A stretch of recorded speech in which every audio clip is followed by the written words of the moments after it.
Hey, so there have been many times where I find myself not utilizing all of the tools that I have because I have a sampled instrument that might not sound as high of quality that I would like it to, or I have a specific sound, like a synth sound, that just doesn't sound like it belongs in the mix. So a tool I've come across that really helps with both of these issues and is an overall really effective tool for just making sounds more realistic and authentic is Convolution Reverb. So in this video, I want to explain the concept of what Convolution Reverb actually is and how it works, and then I'm going to explain many practical uses that you could use Convolution Reverb to rather allow you to utilize more of your tools or simply to just make sounds more appropriate in your arrangement, as well as some other creative implications of it. So if you're interested in this video, make sure to drop a like, and if you want to see more content like this, make sure you subscribe.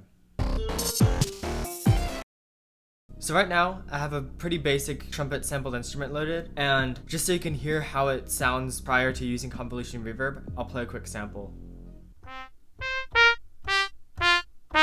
So it's apparent that this trumpet sound has all of the characteristics that you would expect out of a trumpet. However, it just sounds very unprofessional. It almost sounds synthetic.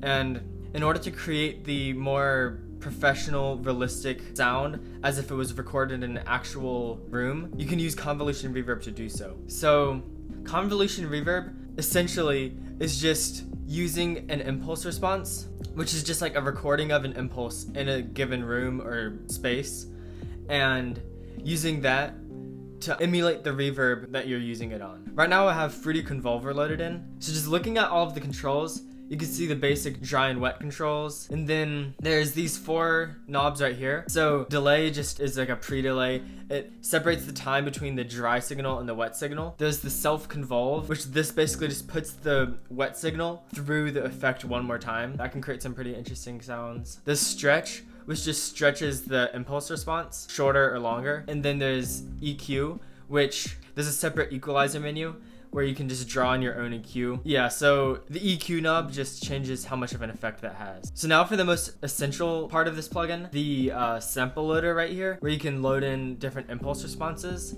This is really what makes Convolution Reverb so powerful. So right here, you can see how there's just a pretty standard impulse response loaded in. If you want to browse all of the sounds, you can just go to your file browser and find impulses. You can find all of them here. So for this example with this trumpet, I'm gonna be using some form of a hall to create a hall style reverb. I'll just try large hall. That seems pretty basic.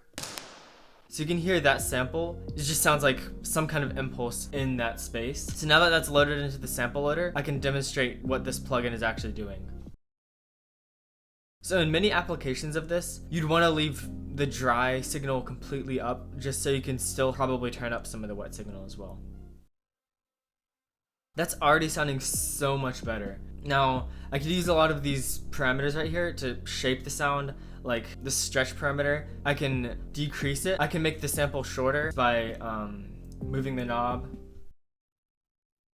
And you can hear that tail is much shorter versus if I stretch it out. I kind of like the shorter sound. Now, another way to shorten the sample is using the audio editing controls that are given within this plugin. I think I'll probably just cut most of the audio sample and then use some fade out to fade the audio. Now that doesn't really have a tail, but it sounds more professional. It sounds like it was actually recorded as opposed to just a synthetic instrument. And just to show how this plugin can be used in so many different applications, I'll play a few different samples of different instruments.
So aside from using it for lower quality sounds and boosting their quality, it can also be used to just add to already good sounds. And to demonstrate the difference between like using okay sounds and great sounds, I'll play 2 different sample instruments before applying convolution reverb and after. So I'm gonna play first a lower quality sound and a higher quality, more characteristic sound back to back before and after convolution reverb, so you can hear how much of an effect it has even on higher quality samples.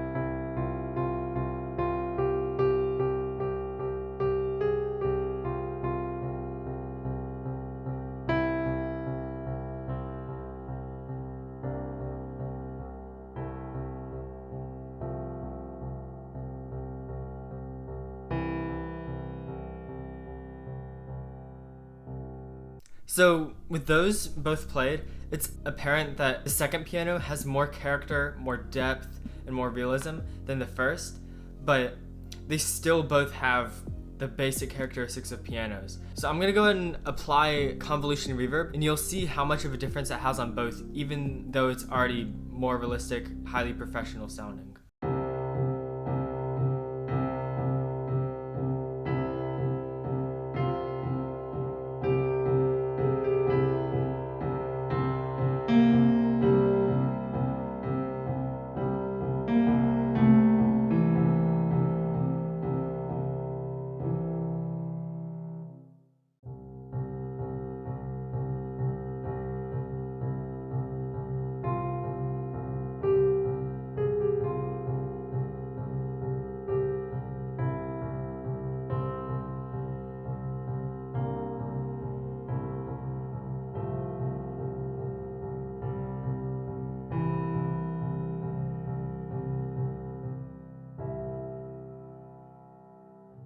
You can see how much more character this convolution reverb brings even to the higher quality sound. So I'm gonna go ahead and wrap up this video, but I encourage you to really experiment with convolution reverb. Put some unconventional samples in the sample loader, try out different use cases, apply it to synths, try some really creative stuff.